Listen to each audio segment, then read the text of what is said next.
Hello! Happy August 15th.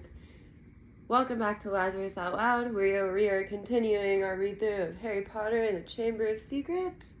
We're on... And in the first book, they rescued Hermione. From the that's how they became friends. From the troll, yeah. Because she was crying in the... She was crying. Well, it's because they were being mean to her, but yeah. So... right now we're on book 2, Hermione's friends with Harry and Ron. Everything's pretty good except the new... They threw the car to school and got in trouble. Yeah, they did. They made a scene. And his parents got in trouble. It was a mess. But the new teacher is kind of a joke, yeah. Gilderoy Lockhart has no idea what he's doing. He's really full of himself. He thinks Harry's also really full of himself, but Harry's not. He's just trying to live his life. And he's got like these... Can you upload the one I did yesterday? Okay, the Francis one? No, the one I did yesterday with Robbie coming over and... What would you record that on? The iPad? Just her phone. Oh, you can ask her to send it to me or send it to you. You have to ask her. I'll text her. Okay. Anyway, we're going to read first. So chapter 7 is called MUDBLOODS and MURMURS. It's a little bit of a scary chapter. I'm warning you. It's also kind of funny. So it looks like there's lettuce and slugs on the picture. Okay, you ready? Yeah, something... Huh? It's a slug. Something is on it. Oh, it's like dirt, yeah. Because they spend a lot of time outside in this one. Okay, Harry spent a lot of time over the next few days dodging out of sight whenever he saw Gilderoy Lockhart coming down a corridor. Harder to avoid was Colin Creevey, who seemed to have memorized Harry's timetable. Nothing seemed to give Colin a bigger thrill than to say, "All right, Harry," 6 or 7 times a day in here. "Hello, Colin," back, however exasperated Harry sounded when he said it. Hedwig was still angry with Harry about the disastrous car journey, and Ron's wand was still malfunctioning, surpassing itself on Friday morning by shooting out of Ron's hand in charms and hitting tiny old Professor Flitwick squarely between the eyes, creating a large, throbbing green... It's out of control. It is. Green boil. Like, you know what malfunctioning is, right? When it doesn't work right. That means it's out of control. Yeah, that too. Robot Amber did that once. She was malfunctioning? Yeah, after she hit a street lamp. And no. After she hit a tree, her eyes started rolling. She started getting out of control. Oh my. That's crazy. Yeah, so Professor Flitwick now has a green boil right between his eyes. So, with one thing and another, Harry was quite glad to reach the weekend. He, Ron, and Hermione were planning to visit Hagrid on Saturday morning. Harry, however, was shaken awake several hours earlier. Saturday morning? Do they still have school? No, they get to relax. So Harry's gonna sleep in. No. They're at the school, but they don't go to classes. Does that make sense? Yeah. Okay. So Harry's trying to sleep in, but then he's shaken awake several hours earlier than he would have liked by Oliver Wood, captain of the Gryffindor Quidditch team. "What's the matter?" said Harry groggily. "Quidditch practice," said Wood. "Come on." Harry squinted at the window. There was a thin mist hanging across the pink and gold sky. Now he was awake. He couldn't understand how he could have slept through the racket the birds were making. "Oliver," Harry croaked, "it's the crack of dawn." "Exactly," said Wood.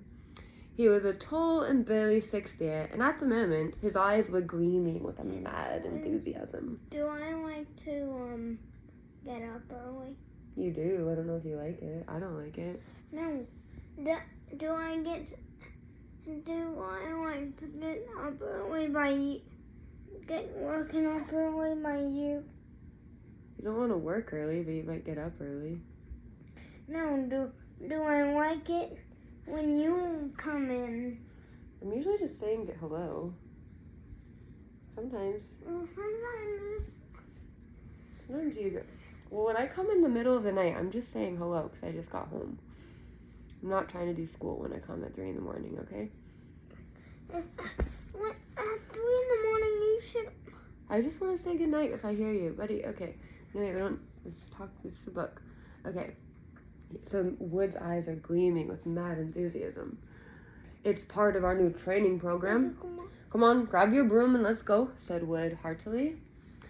None of the other teams have started training yet. We're going to be the first off the mark this year. Yawning and shivering slightly, Harry climbed out of bed and tried to find his Quidditch robes. Good man, said Wood. Meet you on the pitch in 15 minutes. When he'd found his scarlet team robes and pulled on his coat for warmth, Harry scribbled a note to Ron explaining where he'd gone and went down the spiral staircase to the common room, his Nimbus 2000 on his shoulder. He had just reached the portrait hall when there was a clatter behind him and Colin Creevey came dashing down the spiral staircase, his camera swinging madly around his neck and something clutched in his hand. I heard someone saying your name on the stairs, Harry. Look what I've got here. I've had it developed. I wanted to show you. Harry looked bemusedly at the photograph Colin was brandishing under his nose. A moving black and white Lockhart was tugging hard on an arm Harry recognized as his own. He was pleased to see that his photographic self was putting up a good fight and refusing to be dragged into view. As Harry watched, Lockhart gave up and slumped, panting, against the white edge of the picture. Will you sign it? Said Colin eagerly. No, said Harry flatly, glancing around to check that the room was really deserted. Sorry, Colin, I'm in a hurry. Quidditch practice. He climbed through the portrait hall. Oh, wow! Wait for me! I've never watched a Quidditch game before. Colin scrambled through the hall after him. It'll be really boring, Harry said quickly, but Colin ignored him, his face shining with excitement. That was rude of Colin, no?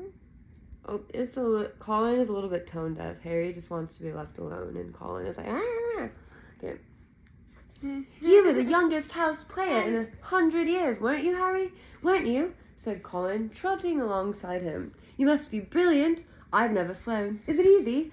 Is that your own broom? Is that the best one there is? Harry didn't know how to get rid of him. It was like having an extremely talkative shadow. I don't really understand Quidditch, said Colin breathlessly. Is it true there are 4 balls, and 2 of them fly around trying to knock people off their brooms? Yes, said Harry heavily, resigned to explaining the complicated rules of Quidditch. They're called bludgers. There are 2 beaters on each team who carry clubs to beat the bludgers away from their side. Fred and George Weasley are the Gryffindor beaters. And what are the other balls for? Colin asked, tripping down a couple of steps because he was gazing open-mouthed at Harry. Well, the quaffle, that's the biggish red one, is the one that scores goals. 3 chasers on each team throw the quaffle to each other and try and get it through the goalpost at the end of the pitch. There are 3 long poles with hoops on the end. And the 4th ball is the golden snitch, said Harry, and it's very small, very fast, and very difficult to catch. But that's what the Seeker's got to do because a game of Quidditch doesn't end till the snitch has been caught. And whichever team's Seeker gets the snitch earns his team an extra 150 points. And you're the Gryffindor Seeker, aren't you? Said Colin in awe. Yes, said Harry, as they left the castle and started across the dew-drenched grass. And there's the keeper, too. He guards the goalposts. That's it, really. But Colin didn't stop questioning Harry all the way down the sloping lawns to the Quidditch pitch. And Harry only shook him off when he reached the changing rooms. Colin called after him in a piping voice, I'll go and get a good seat, Harry, and hurried off to the stands. The rest of the Gryffindor team were already in the changing room. Wood was the only person who looked truly awake. Fred and George Weasley were sitting puffy-eyed and tousle-haired, next to 4th-year Alicia Spinnet, who seemed to be nodding off against the wall behind her. Her fellow chasers, Katie Bell and Angelina Johnson, were yawning side by side opposite them. There you are, Harry, what kept you? Said Wood briskly. Now, I wanted a quick talk with you all before we actually get onto the pitch, because I spent the summer devising a whole new training program, which I really think will make all the difference. Wood was holding up a large diagram of a Quidditch pitch, on which were drawn many lines, arrows, and crosses in different coloured inks. He took out his wand, tapped the board, and the arrows began to wiggle over the diagram like caterpillars. As Wood launched into a speech about his new tactics, Fred Weasley's head drooped right onto Alicia Spinnet's shoulder, and he began to snore. The first board took nearly 20 minutes to explain, but there was another board under that, and a third under that one. Harry sank into a stupor as Wood droned on and on. "So," said Wood, at long last, jerking Harry from a wistful fantasy about what he could be eating for breakfast at this very moment up at the castle. "Is that clear? Any questions?" "I've got a question, Oliver," said George, who had woken with a start. "Why couldn't you have told us all this yesterday when we were awake?" Wood wasn't pleased. "Now listen here, you lot," he said, glowering at them all. "We should have won the Quidditch Cup last year. We're easily the best team, but unfortunately, owing to circumstances beyond our control..." Harry shifted guiltily in his seat. He had been unconscious in the hospital wing for the final match of the previous year, meaning that Gryffindor... Where's Neville? Neville's sleeping, probably. Meaning that Gryffindor had been a player short. Trying to get out of... He's sleeping, buddy. They're at Quidditch practice. He might be tired, so he might be sleeping. Yeah, they're all like catching up on sleep for the weekend. Okay. So Harry, the Gryffindor team had been a player short and had suffered their worst defeat in 300 years. Wood took a moment to regain control of himself. Their last defeat was clearly still torturing him. So this year we train harder than ever. Out of memory. No, you're not. It's fine. I delete them. So this year we train harder than ever before. So okay. If you do this video as long as it is going right now. Buddy, I'm gonna delete it once I upload it, okay? Just let me read the book. You're making it longer by interrupting. Yeah? Okay. Okay. So, okay, let's go and put our new theories into practice, Wood shouted, seizing his broomstick and leading the way out of the changing rooms. Stiff-legged and still yawning, his team followed. They had been in the changing rooms so long that the sun was up properly now, although remnants of mist hung over the grass in the stadium. As Harry walked onto the pitch, he saw Ron and Hermione sitting in the stands. "Aren't you finished yet?" Ron called incredulously. "Haven't even started," said Harry, looking jealously at the toast and marmalade Ron and Hermione had brought out of the Great Hall. "Wood's been teaching us new moves." He mounted his broomstick and kicked at the ground, soaring up into the air. The cool morning air whipped at his face, waking him far more effectively than Wood's long talk. Felt wonderful to be back on the Quidditch pitch. He soared right around the stadium at full speed, racing Fred and George. "What's that funny clicking noise?" called Fred as they hurtled around the corner. Harry looked into the stands. Colin was sitting in one of the highest seats, his camera raised, taking picture after picture, the sound strangely magnified in the deserted stadium. "Look this way, Harry! This way!" he cried shrilly. "Who's that?" said Fred. "No idea," Harry lied, putting on a spurt of speed that took him as far away as possible from Colin. "Hey." "Okay." "What's going on?" said Wood, frowning as he skimmed through the air towards them. "Why is that first year taking pictures? I don't like it. He could be a Slytherin spy, trying to find out about our new training program." "He's in Gryffindor," said Harry quickly. "And the Slytherins don't need a spy, Oliver," said George. "What makes you say that?" said Wood testily. "Because they're here in person," said George, pointing. Several people in green robes were walking onto the pitch, broomsticks in their hands.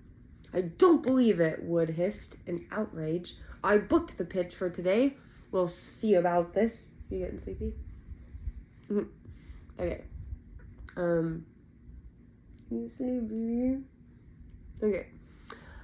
Wood shot towards the ground, landing rather harder than he meant to in his anger, staggering slightly as he dismounted.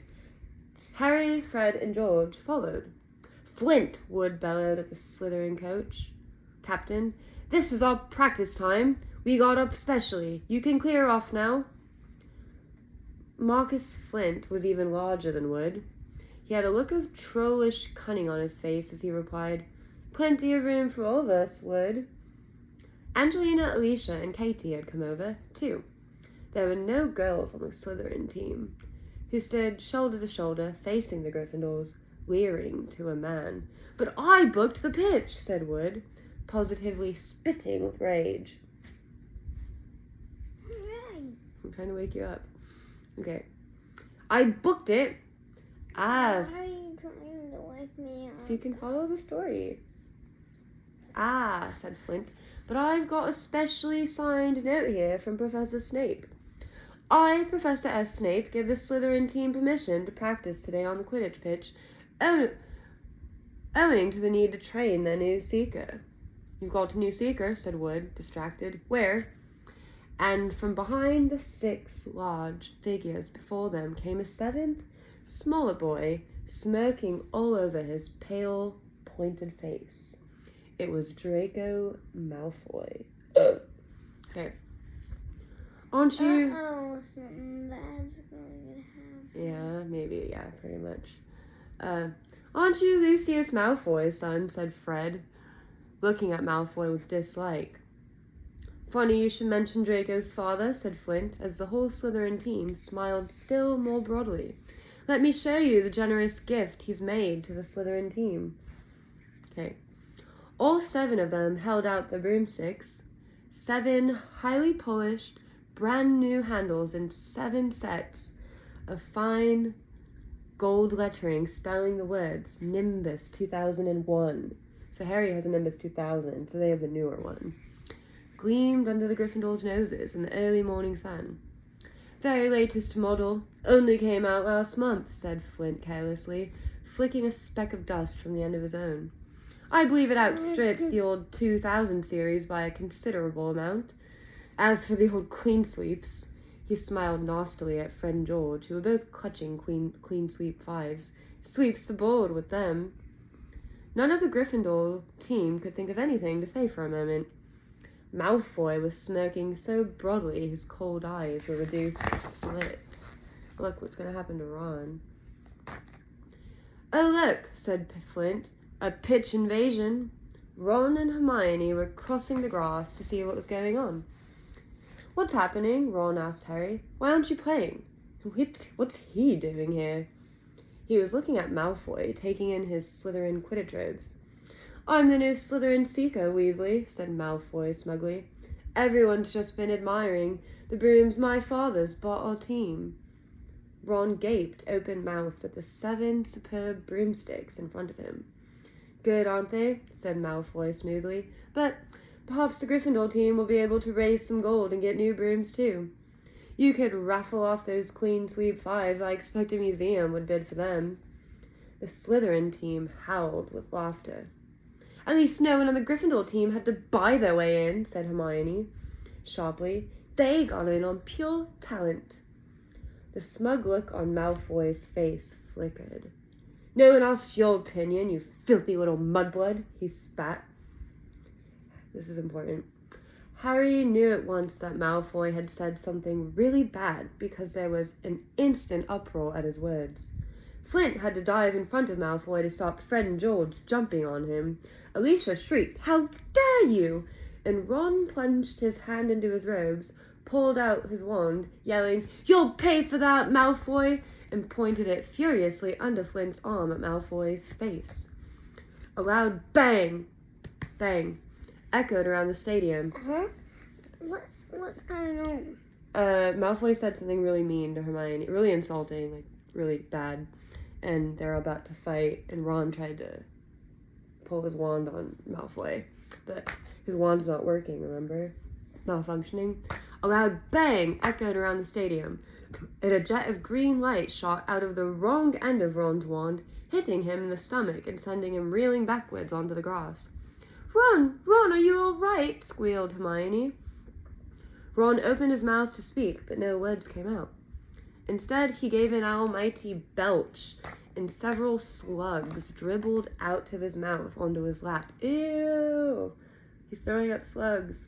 Ew, what? That's gross. He's throwing up bugs. Slugs. Ew, Right? Ew, that's disgusting. I know. The Slytherin team were paralyzed with laughter. Flint was doubled up, hanging onto his new broomstick for support. Malfoy was on all fours, banging the ground. So Malfoy's like banging the ground with his fist. The Gryffindors were gathered around Ron, who kept belching large, glistening slugs. Nobody seemed to want to touch him. "We'd better get him to Hagrid's. It's nearest," said Harry to Hermione, who nodded bravely, and the pair of them pulled Ron up by the arms. "What happened, Harry? What happened? Is he ill? But you can cure him, can't you?" Colin had run down from his seat and was now dancing alongside them as they left the pitch. Ron gave a huge heave and more slugs dribbled down his front. Okay. I'm changing positions. Okay. Said Colin, fascinated and raising his camera. "Can you hold him still, Harry?" "Get out of the way, Colin," said Harry angrily. He and Hermione supported Ron out of the stadium and across the grounds towards the edge of the forest. There's a picture of Ron throwing up the slugs. Ugh. Super gross. Okay. "Nearly there, Ron," said Hermione, as the gamekeeper's cabin came into view. He's throwing up? Yeah, slugs. Look, see? They're coming out of his mouth. "You'll be all right in a minute. Almost there." Why is that all over the book? It's slime from the slugs and stomach acid. They were within 20 feet of Hagrid's house when the front door opened, but it wasn't... What's that red stuff? That's a shirt. But it wasn't Hagrid who emerged. Gilderoy Lockhart, wearing robes of palest mauve today... Oh, that's disgusting. I know. Came striding out. He should go home. Well, he needs to go to the hospital or something. "Quick, Or behind somewhere here!" home. The Gilderoy Lockhart's coming out of Hagrid's hut. "Quick, behind here," Harry hissed, dragging Ron behind a nearby bush. Hermione followed, somewhat reluctantly. "It's a simple matter if you know." Go home. This is bad. Well, it's okay. They can fix him up. They I just... said this. Buddy, he doesn't have to go home. It's not that serious, but he does need medical attention. Yes, you're right. But it's a simple matter if you know what you're doing, Lockhart was saying loudly to Hagrid. What was I right about? That he needs help. He needs a doctor. He needs an ambulance or something. He's not gonna die. It's just gross. But I think he needs an ambulance. Yes, you need to get an ambulance to Ron, but they're taking him to Hagrid's first, because he's close. "If you need help, you know where Ew. What? I'm reading. So Lockhart's talking to Hagrid. "If you need help, you know where I am. I'll let you have a copy of my book. I'm surprised you haven't got one already. I'll sign one tonight and send it over. Well, goodbye." And he strode away towards the castle. Harry waited until Lockhart was out of sight, then pulled Ron out of the bush and up to Hagrid's front door. They knocked urgently. Hagrid appeared at once, looking very grumpy, but his expression brightened when he saw who it was. "Been wondering when you'd come to see me. Come in, come in. Thought you might have been Professor Lockhart back again." Harry and Hermione supported Ron over the threshold into the one-roomed cabin, which had an enormous bed in one corner, a fire crackling merrily in another. Hagrid didn't seem perturbed by Ron's slug problem, which Harry hastily explained as he lowered Ron into a chair. "Better out than in," he said cheerfully, plonking a large copper basin in front of him. "Get 'em all up, Ron." "I don't think there's anything to do except wait for it to stop," said Hermione anxiously, watching Ron bend over the basin. "That's a difficult curse to work at the best of times, but with a broken wand." Ew, look at all that. It's so gross. What is all this? It's all the slime and gross stuff coming out of his stomach. Eee. Okay. He should get to the hospital. Well, Hermione said you just have to let him come out. Hagrid was bustling around making them tea. His bullhound, Fang, was slobbering over Harry. "What did Lockhart want with you, Hagrid?" Harry asked, scratching Fang's ears. "Giving me advice on keeping kelpies out of a well," growled Hagrid, moving a half-plucked rooster off his scrubbed table and setting down the teapot. like I don't know, and banging on about some banshee he banished. If one word of it was true, I'll eat my kettle. It was most unlike Hagrid to criticize a Hogwarts teacher, and Harry looked at him in surprise. Hermione, however, said in a voice somewhat higher than usual, I think you're being a bit unfair. Professor Dumbledore obviously thought he was the best man for the job. He was the only man for the job, said Hagrid, offering them a plate of treacle toffee, which Ron coughed squelchily into his basin. Well, Ron coughed squelchily into his basin. And I mean the only one. Getting very difficult to find anyone for the dark arts job. People aren't too keen to take it on, see? Starting to think it's jinxed. No one's lasted long for a while now, so tell me, said Hagrid, jerking his head at Ron. Who was he trying to curse? Malfoy. Malfoy called Hermione something. It must have been really bad because everyone went mad. It was bad, said Ron hoarsely, emerging over the tabletop, looking pale and sweaty. Malfoy called him Mudblood, Hagrid. Ron dived out of sight again as a fresh wave of slugs made their appearance. Hagrid looked outraged. He didn't, he growled at Hermione. He did, she said, but I don't know what it means. I could tell it was really rude, of course. It's about the most insulting thing he could think of, gasped Ron, coming back up. Mudblood's a really foul name for someone who was a muggle-born. You know, non-magic parents. There's some wizards, like Malfoy's family, who think they're better than everyone else because they're what people call pure blood. He gave a small burp, and a single slug fell into his outstretched hand. He threw it into the basin and continued, I mean, the rest of us know it doesn't make any difference at all. Look at Neville Longbottom. He's pure blood and he can hardly stand a cauldron the right way up. And they haven't invented a spell our Hermione can't do, said Hagrid proudly, making Hermione go a brilliant shade of magenta. It's a disgusting thing to call someone, said Ron, wiping his sweaty brow with a shaking hand. Dirty blood, see? Common blood. It's mad. Most wizards these days are half-blood anyway. If we hadn't married muggles, we'd have died out. He retched and ducked out of sight again. Well, I don't blame you for trying to curse them, Ron, said Hagrid loudly over the thuds of more slugs hitting the basin. But maybe it was a good thing your wand backfired. Expect Lucius Malfoy would have come marching up to school if you cursed his son. At least you're not in trouble. Harry would have pointed out that trouble didn't come much worse than having slugs pouring out of your mouth, but he couldn't. Hagrid's treacle toffee had cemented his jaws together. Ew. Harry, said Hagrid suddenly, as though struck by a sudden thought. Got a bone to pick with you. I've heard you've been giving out signed photos. How come I haven't got one? Furious, Harry wrenched his teeth apart. I have not been giving out signed photos, he said hotly. If Lockhart's still putting that about. But then he saw that Hagrid was laughing. I'm only joking, he said, patting Harry gently on the back and sending him face first into the table. I knew you hadn't really. I told Lockhart you didn't need to. You're more famous than him without trying. Bet he didn't like that, said Harry, sitting up and rubbing his chin. Don't think he did, said Hagrid, his eyes twinkling. Then I told him I'd never read one of his books, and he decided to go. Treacle toffee, Ron, he added, as Ron reappeared. No thanks, said Ron weakly. Let's not risk it. Come and see what I've been growing, said Hagrid, as Harry and Hermione finished the last of their tea. In the small vegetable patch behind Hagrid's house were a dozen of the largest pumpkins Harry had ever seen. Each was the size of a large boulder. Getting on well, aren't they? Said Hagrid. Hey, happily, for the Halloween feast. Should be big enough by then. What have you been feeding them? Said Harry. Hagrid looked over his shoulder to check that they were alone. Well, I've been giving them, a bit of help. Harry noticed Hagrid's flowery pink umbrella leaning against the back wall of the cabin. Harry had reason to believe before now that this umbrella was not all it looked. In fact, he had the strong impression that Hagrid's old school wand was concealed inside it. Oh my god, you're relentlessly sleeping. Okay. Hagrid wasn't supposed to do magic. He had been expelled from Hogwarts in his 3rd year, but Harry had never found out why.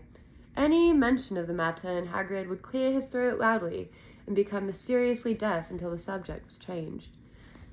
An engagement charm, I suppose, said Hermione, halfway between disapproval and amusement. Well, you've done a good job on them. That's what your little sister said Hagrid, nodding at Ron. Met her just yesterday.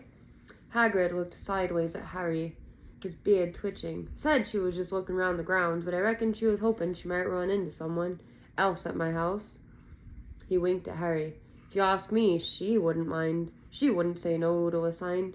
Oh, shut up, said Harry. Ron snorted with laughter, and the ground was sprayed with slugs. Ugh.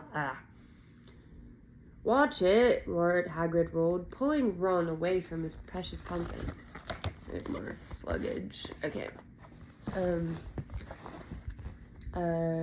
It was nearly lunchtime. We're almost done, buddy. It was nearly lunchtime, and as Harry had only had one bit of treacle toffee since dawn, he was keen to go back to school to eat. They said goodbye to Hagrid and walked back up to the castle, Ron hiccuping occasionally, but only bringing up 2 very small slugs. They had barely set foot in the cool entrance hall when a voice rang out. There you are, Potter, Weasley. Professor McGonagall was walking towards them, looking stern. You will both do your detentions this evening. What are we doing, Professor? Said Ron, nervously suppressing a burp. You will be polishing the silver in the trophy room with Mr. Filch, said Professor McGonagall, and no magic, Weasley. Elbow grease. Ron gulped. Elbow grease? That means, like, hard work, yeah. Like, elbow grease, put some work into it, yeah. Ron gulped. August Filch, the caretaker. That has nothing to do with John Cena. With what? John Cena. No, John Cena, yeah. But it's just an expression. Okay. August Filch, the caretaker, was loathed by every student in the school. Okay. And you, Potter, will be helping Professor Lockhart answer his fan mail, said Professor McGonagall. Oh no, can't I go and do the trophy room too? Said Harry desperately. Certainly not, said Professor McGonagall, raising her eyebrows. Professor Lockhart requested you particularly. 8 o'clock sharp, both of you. Harry and Ron slouched into the great hall in states of deepest gloom, Hermione behind them wearing a, well, you did break the school rules sort of expression. Harry didn't fancy his shepherd's pie as much as he'd thought. Both he and Ron felt they'd got the worst deal. Filch will have me there all night, said Ron heavily. No magic? There must be about 100 cups in that room. I'm no good at muggle cleaning. Yeah.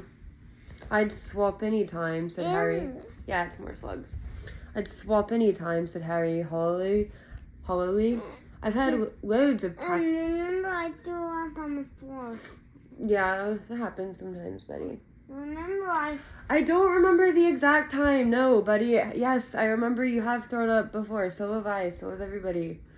Okay, we're almost done. Then we can do something else. I've had loads of practice with the Dursleys. Answering Lockhart's fan mail, he'll be a nightmare. Saturday afternoon seemed to melt away, and in what seemed like no time, it was 5 minutes to 8, and Harry was dragging his feet along the second-floor corridor to Lockhart's office. He gritted his teeth and knocked.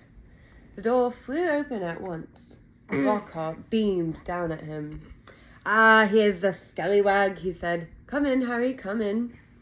Shining brightly on the walls by the light of many candles were countless framed photographs of Lockhart. He had even signed a few of them. Another large pile lay on his desk. You can address the envelopes, Lockhart told Harry, as though this was a huge treat. The first one's to Gladys Gudgeon. Bless her, huge fan of mine. The minutes snailed by. Harry let Lockhart's voice wash over him, occasionally saying, and right, and yeah. Now and then he caught a phrase like, fame's a fickle friend, Harry, or celebrity is as celebrity does. Remember that. No, we should almost finish this part to get. This is the scary part, buddy. You ready? Okay. The candles burned lower and lower, making the light dance over the many moving faces of Lockhart watching him. Harry moved his aching hand over what felt like the 1,000th envelope, writing out Veronica Smethly's address. It must be nearly time to leave, Harry thought miserably. Please let it be nearly time. And then he heard something. Something quite apart from the spitting Leave from where? He's hearing something from the spitting of the... Leave from where? Huh? Leave from where? Leave from detention. He's with Lockhart doing detention. Okay. He wants to go to bed. Go home. Whatever. Something quite apart from the spitting of the dying candles and Lockhart's prattle about his fans. It was a voice. A voice to chill the bone marrow. A voice of breathtaking, ice-cold venom. Come to me. Let me rip you. Let me tear you. Let me kill you. It's scary. What? No, it's not. Dobby is nice. This is evil. Harry gave a huge jump. Who is that voice? We don't know who the voice is, buddy. It's not Dobby, though. Dobby's nice. And whose voice We is... don't know. Neither does he. He just hears it. He can only hear it. He can't see it. Harry gave a huge jump, and a large lilac blot appeared on Veronica Smethly's address. Her street. What? He said loudly. I know, said Lockhart. 6 solid months at the top of the bestseller list. Broke all records. No, said Harry frantically. That voice. Sorry, said Lockhart, looking puzzled. What voice? That voice that said, didn't you hear it? Lockhart was looking at Harry in high astonishment. What are you talking about, Harry? Perhaps you're getting a little drowsy. Great Scott, look at the time. We've been here nearly 4 hours. So it's almost midnight. I'd never have believed it. The time's flown, hasn't it? Harry didn't answer. He was straining his ears to hear the voice again, but there was no sound now except for Lockhart telling him he mustn't expect a treat like this every time he got detention. Feeling dazed, Harry left. It was so late that the Gryffindor common room was almost empty. Harry went straight up to the dormitory. Ron wasn't back yet. Harry pulled on his pajamas, got into bed, and waited. Half an hour later, Ron arrived, nursing his right arm and bringing a strong smell of polish into the darkened room. My muscles have all seized up, he groaned, sinking on his bed. 14 times he made me buff up that Quidditch cut before he was satisfied. And then I had another slug attack all over a special award for services to the school. Took ages to shift the slime. How was it with Lockhart? Keeping his voice low, so as not to wake Neville, Dean, and Seamus, Harry told Ron exactly what he had heard. And Lockhart said he couldn't hear it, said Ron. Harry could see him frowning in the moonlight. Do you think he was lying? But I don't get it. Even someone invisible would have had to open the door. I know, said Harry, lying back in his four-poster and staring at the canopy above him. I don't get it either. That was it. Chapter 7, Mudbloods and Murmurs. Chapter 8 is called The Death Day Party. So, they're gonna go to a Death Day party. Okay, wait. Thanks for listening. Tune in next time. Bye.